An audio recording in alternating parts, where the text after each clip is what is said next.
The 3.22 Challenge League, Trial of the Ancestors, is launching soon.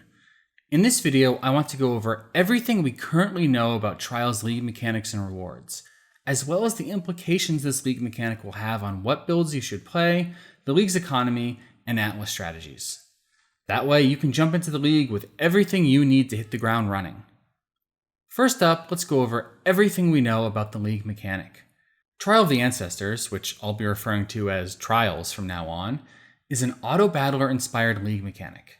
You'll be recruiting and upgrading warriors over the course of a tournament, strategically placing your team at the start of each match to counter the enemy team. Each position you can play a warrior has an associated role, which determines how that warrior behaves in battle. Some will have them on the offense, others defense, as well as other specialized roles. Unlike a traditional auto-battler, you will fight alongside your team, much like how Blight is a tower defense game where you fight alongside your towers. Each warrior, including the player, has a totem that they revive at a short time after being defeated. If a totem is destroyed, that warrior instantly dies and will no longer respawn for the duration of the match. The goal of each match is to destroy all of the enemy team's totems before your totems are destroyed. Each match represents a single game in a larger tournament. These tournaments are double elimination. You can lose once without getting knocked out, but after 2 losses, you have to start over in a new tournament. Before each match, you'll get to view each team and what the reward for beating that team is. You then pick your opponent and pay the entry fee. 1 silver coin per match. In addition to the rewards you get from winning each match, you get additional rewards for successfully winning the entire tournament. Many of the best rewards seem to be exclusively available from tournament wins, so you definitely want to make sure you're winning the whole thing. Every time you win a tournament, your ranking will increase. The better your ranking, the higher the difficulty, and the better the rewards of future tournaments. It's likely that consistently winning and being able to do extremely high-ranking tournaments will be the most profitable way to farm trials. In between matches, you will get to spend tribe-specific favor that you receive from winning matches to recruit new warriors for your team and to purchase equipment and field items. There are a total of 10 different tribes, and each has a different selection of warriors and equipment for sale. Mixing and matching will likely be key to creating a strong team. Field items can be placed on the battlefield the same way a warrior can, and serve as single-use consumables that you can activate by clicking on them, to get a beneficial effect when you need it most in a match.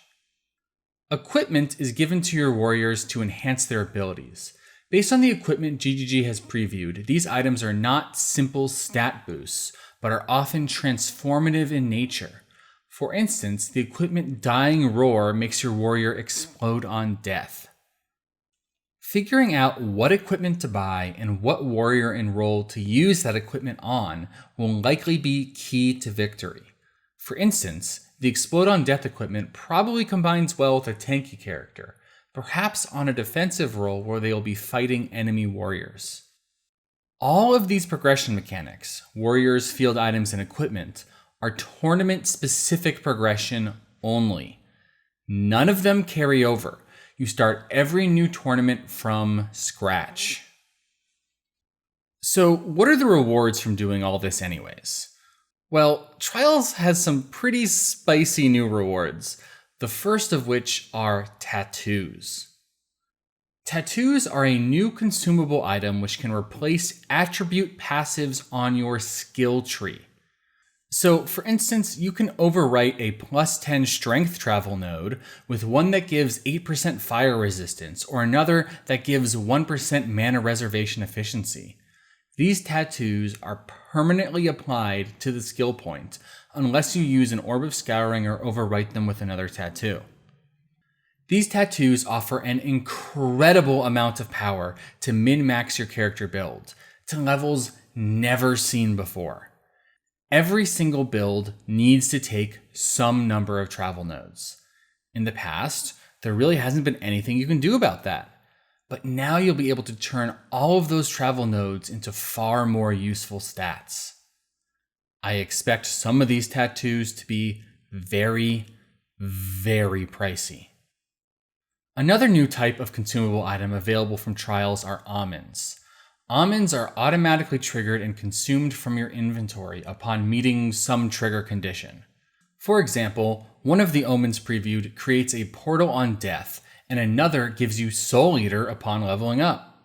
While some of these seem marginally useful for mapping, the real money here is in the rare ones such as Omen of Fortune, which guarantees your next Orb of Chance will upgrade an item to a unique.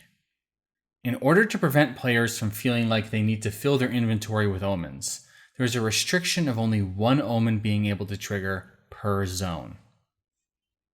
The final reward available is a powerful new endgame crafting currency, Hinekora's Lock. Hinekora's Lock has a very unusual effect. It allows you to foresee the result of the next currency item used on it. It's unclear exactly what this means, and people have different interpretations. Some claim that you have to actually use the currency item, like an Eternal Orb, whereas others believe you'll be able to see what the outcome would be without actually using it. Regardless of how it ends up working, one thing is clear. This is an incredibly powerful crafting option that rivals the power of the Eternal Orb. And the Eternal Orb was removed from PoE for being simply too powerful at crafting. Hinekora's Lock will end up having a very similar effect. With enough Hinekora's Locks, you'll be able to deterministically craft, getting the exact outcome you want at every step.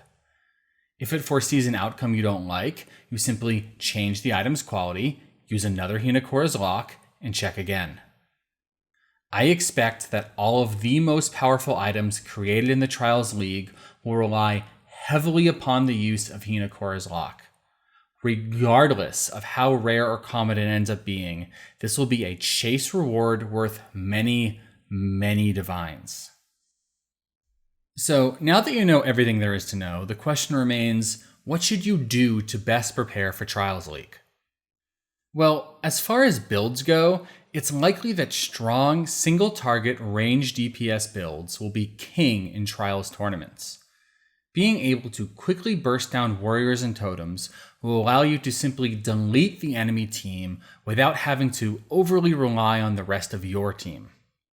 In addition, 3.22 marks the return of the Sanctum League mechanic, which is a league mechanic which also incentivizes strong, single-target DPS builds. Another consideration is that you may want to pass on playing a stat stacker. Stat stacking builds won't be able to take advantage of tattoos in the ways other builds will, and might end up falling short in terms of character power this league. Or at the very least, you'll miss out on the fun of playing with the new character progression mechanics. As far as your Atlas and farming strategies go, it's worth noting that the new Maven Keystone also incentivizes single target DPS. Boss killers may find that they thrive in this league. Other than that, something I want to highlight is the way that you interact with the league mechanic. You spend silver coins to play matches, but these silver coins are just regular PoE drops. As far as we know, they aren't limited to one per zone or come from special league chests or anything like that. It's worth emphasizing just how unusual this is. GGG hasn't done a league mechanic like this in years. The last time they had a league mechanic that you started through regular drops off of enemies was Legacy League in 2017, over 6 years ago. The reason why they normally don't do this, and what makes this so interesting, is that it means the amount of silver coins you find will scale with player and area item quantity as well as pack size. This means that you have the ability to specialize in farming silver coins by magic finding, and some players will be able to farm silver coins at absolutely obscene rates. My understanding is that the current go-to strategy for magic finding is to use the Strongbox Sextant with Wandering Path. It's worth noting that even though Strongboxes aren't on the map device this league, The new 7th Gate Keystone will allow you to add strongboxes to the map device. And if you go for this niche strategy, you may be able to farm a fortune in silver coins, even if you don't engage with the League mechanic directly. Other than that, my last observation is that because Hinekora's lock only works with crafting currencies, other crafting methods that aren't currencies may be far less valuable than usual this league, as players look to craft endgame items via means they can use deterministically. This would be things such as Aisling T4 and Betrayal, Harvest, and possibly even fossils. That's all for this video.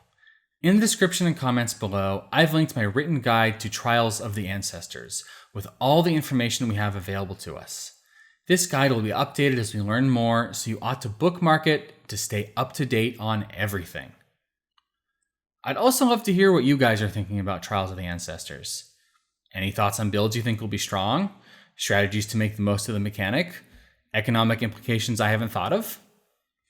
If you found this video helpful, go ahead and subscribe so you don't miss out on future videos. Until then, thank you so much for watching, and I'll see you in the next one.